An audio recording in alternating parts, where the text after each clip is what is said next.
I rocked it No. for a while. No. I promise you there will be some people. I swear to you that will never be a thing. Could be. Okay, so how are you starting the intro? Just like last time.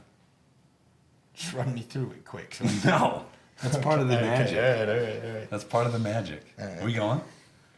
What's up, guys? Welcome to another episode of Just a Tip. Just a tip.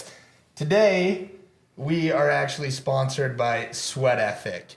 Now, Sweat Ethic is a company that we carry over at Complete Nutrition. And guys, they are top of the line in the supplement industry. So they are upcoming with new products all the time, new flavors, and they focus heavily on the health essentials. So high quality products, third party tested to where you know you're getting quality ingredients without all the fluff that a lot of supplement companies provide. Now, they do have one product that you were actually just talking about before we started. I actually Fired Up.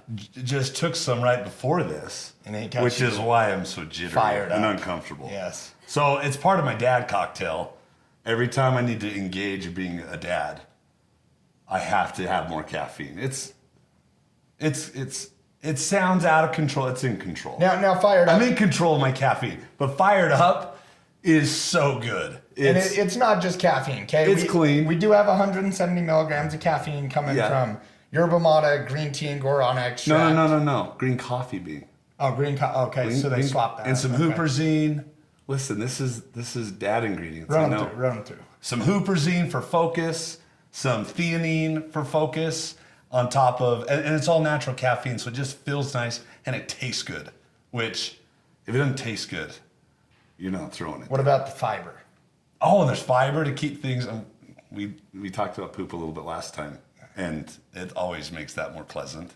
Keeps you rolling. It does everything you need. When you're getting the 2 o'clock slouchies in the afternoon, you know? Slouchies. When you ate too much lunch and you're feeling a little heavy, tired, you don't want to talk to anyone, you take some Fired Up and you're just like, I'm back. And then the Fired good. Up, from a mother's perspective, curbs the cravings, suppresses the appetite. Oh, yeah. So those moms that are snacking on the licorice, you know, as they're taking their Licorice? shitty little kids to practice. I don't think licorice. Twizzlers, come on. Yeah, I guess. Yeah, they're peeling those Twizzlers off. I don't think I've ever seen a mom peeling. And that would be a Twizzlers pull and peel, which was from the 90s. I don't think they make those anymore. I saw a mom do it one time. That's not. She's doing it right. Gosh.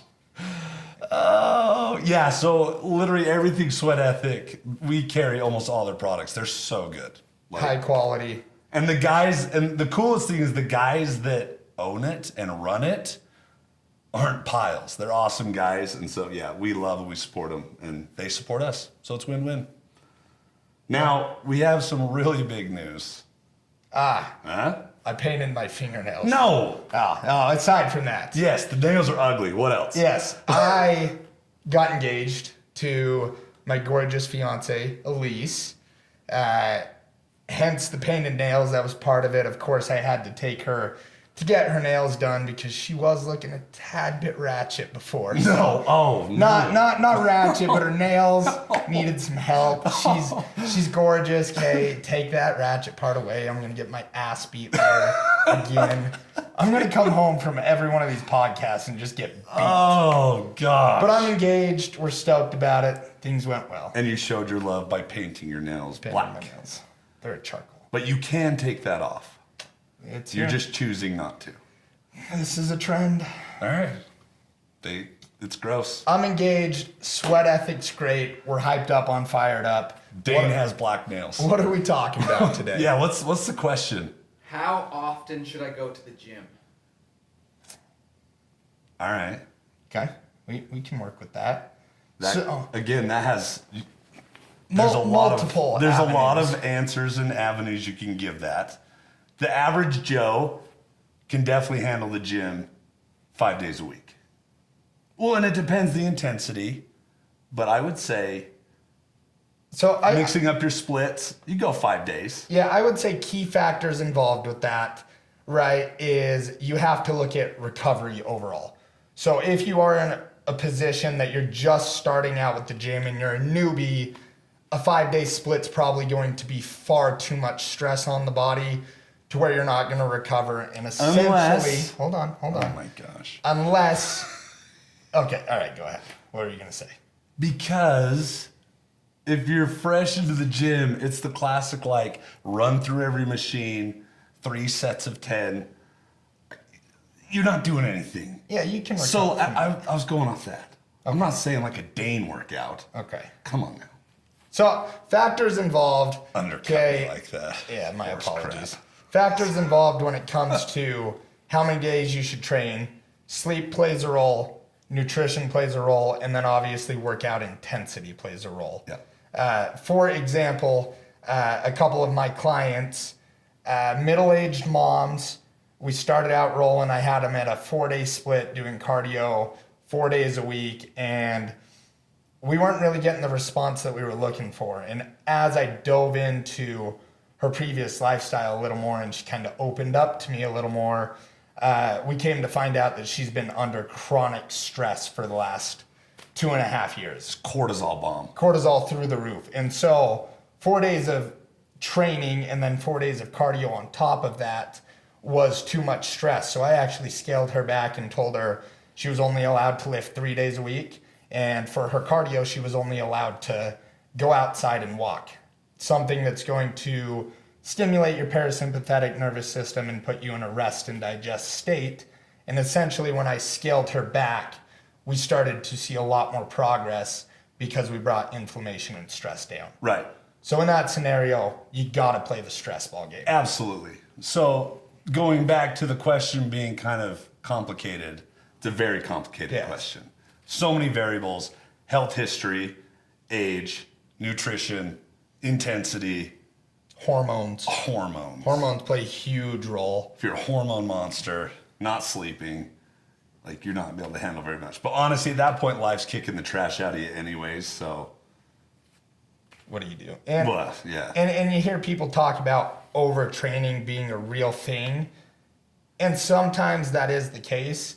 But for most people, you look at their workouts and, they're spending 3 minutes in between a set texting, Right.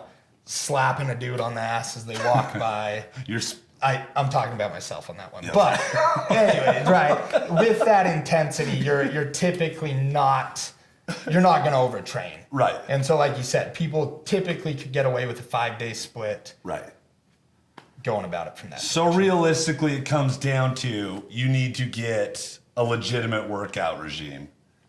Now, that being said, if you have a good workout regime, you're killing your multivitamin, you're killing your fish oil, so you got the basic micronutrients, plenty of protein, plenty of sleep.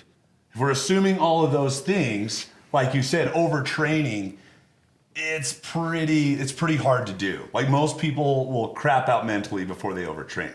But most people don't take a multivitamin because someone told them that was a bad idea. I don't know who these people are, but someone's telling people that multivitamins are a bad idea and that you don't need fish oil and that too much protein is bad for your kidneys or something. I think I heard that somewhere. And that you can't digest it. I don't know. I hear weird stuff. We hear tons of weird stuff. So if you're not doing those things, like you're already a train wreck. You're overtrained before you even go to the gym. Yeah, you're not functioning. You put yourself in a state of chronic inflammation, right? And you'll never see results if your body's in that for a prolonged period of time. Right. Now, acute inflammation and stress in the short term is good on the body. It can increase the body's response to recover a little bit better. I can't even look at you with those nails. I know. I'm sorry. Do they look good against the mug? Well, you're waving them in my face. I know. I got a little excited about you're that. You're like, listen. So acute stress and inflammation is actually good on the immune system as well. Yeah. And being in a health crisis, stress your body out a little bit, get to the gym, work out. Yeah. Right. Yeah. Now, I'm trying to think of what's the typical, well, there's so many different workouts and so many fad workouts.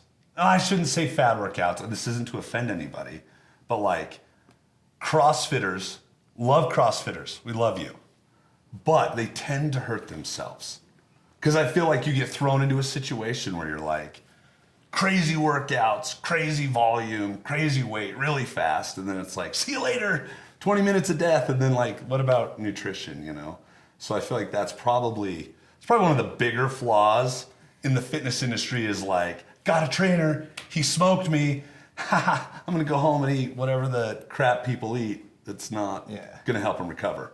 And going back to the CrossFit, again, I do think there is a time and place for all workout programs, right? CrossFit being one of them.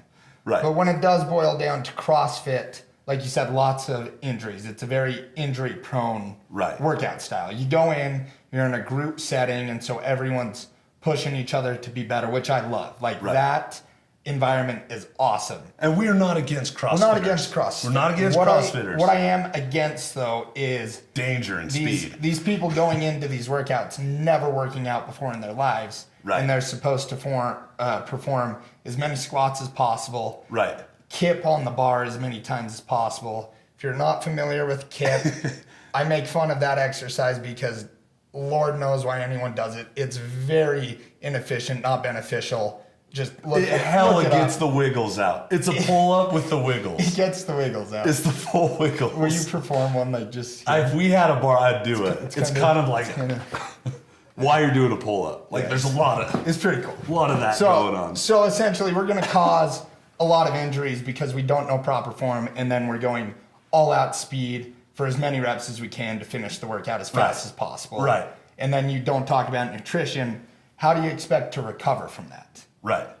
And then you hear impossible. about like rhabdo and CrossFit. And you're like, well, yeah, you had so much muscle breakdown that you literally like poison your blood and wreck your kidneys. Like that's stressful. Sorry, I sound like Darth Vader here. It's all right. Darth Vader's a good lad. I don't know what that is. Did you bring the lightsaber? What are you saying? Darth Vader has Not familiar? Is that like a... Have you not watched Star Wars? No, I know what that is. I'm just saying what... I don't know what... Is that like an innuendo? I don't know. You brought Darth Vader up. I don't know. So side note, on the... What does that have to do with the tip? Calm down. On the same topic of overtraining, so Elise and I, we stayed at Your fiance. My fiance, Elise, yes. We stayed at it's called Westgate Resort in Park City. Gorgeous facility. They do have kind of a dungeon gym in their basement, and it's pretty freaking awesome. But essentially, we were there training. You know, you have all the Corona protocol, and you're down in this dungeon, and you have your mask on. And Elise is over there, like, huffing and puffing on her mask, kind of inhaled it, started choking on it. Inhaled the mask? Kind of inhaled the mask. It was uncomfortable. That's stressful. So, another factor we could throw in the mix is oxygen is awfully important when it comes to training. If you weren't aware. So, the whole Corona, wearing the mask thing, I understand, health pandemic, but a mask, man, your oxygen levels are going to get... Yeah, you might want to be just be wary of it. Be aware, because it could get weird. If you're doing sprints on a treadmill and you're limiting your oxygen... Wind sprints with a mask. Might do you. You'd be one of those classic, like, stumble on the treadmill, face plant, shoot you across the room. I did that. Freshman year. Me and my brother. All right, we were just getting into the gym. Wait, freshman year, was this like thick Dane or? No, I was actually like fit Dane. So I was a fat. So I know ass. you went through a fluff stage. I was a fat ass. My brother called me a blimp. He was awfully rude. He had a point though. And then I kind of got in shape. But we were at Sports Academy one day running on the treadmill, and it's before you had wireless headphones, so you had the wire. Had my phone up on the treadmill. And I'm cooking on this thing. And I managed to, I was chopping my arms so fast. Nails make you faster, by the way. Chip chopping. Look at those nails. Managed to chop my headphones, which then sent the phone flying, which then caused me to step on like the side of the treadmill where it's not running, which then caused me to hit my face on the part of the treadmill. What? Shoot off the back of the treadmill. What? And then as I got shot back, my dumb ass went to push myself back up off of the moving treadmill, and then fell my face back into the treadmill. That's like a bad dream. It was so bad. That's like something you'd be like There were so dreaming many about in people. slow motion. There were so Worst many case people scenario. watching. So many people watching. Worst case would be in the dream, it's probably like naked and that all happened in front of your class or something. I luckily wasn't naked that time. But Good. me and my fiance also just bought a new house. And we got a treadmill there. So I might just take a couple naked runs on the treadmill. In the garage? Slap some sack around, if you know what I'm saying. Oh. No? No. All right. No. Too much. You know that? I think it's time for the ultimate tip. And what is that? The ultimate tip is the Reader's Digest breakdown of the answer to the question that has so many answers. So it's actually it's a pretty stressful situation we put ourselves in. So this is what my take would be for the ultimate tip. If you, as far as working out, go ham. Go as much as you want, like 5 days a week, but you have to make sure your nutrition's on point. And the key factors I would say are, stop me if I'm wrong, your multivitamin, your fish oil, which Sweat Ethic make money, multivitamin fish oil. To cover your micronutrients, plenty of protein, plenty of sleep. And if you're doing those things, go ham on the workouts. Fair? The only other thing I would add in as well, phenomenal points, and again, having the proper supplement intake. Like we said, Sweat Ethic, phenomenal. Come in, we've got you taken care of with those guys. But the other thing is a mental state for these people working out. For me personally, I like to do something active every day. Right. Right now I'm lifting 4 days a week. I still like to be active on my off days. Right. So I go outside for a walk, do some foam rolling and some stretching. Some active rest. Active rest. So if you like the mental aspect of it, you can do something every day. It doesn't have to involve you beating the crap out of yourself. Right. As long as you're out and getting active. That was the tip to the tip for the ultimate tip. See you Two guys. ultimate tips. Goodbye.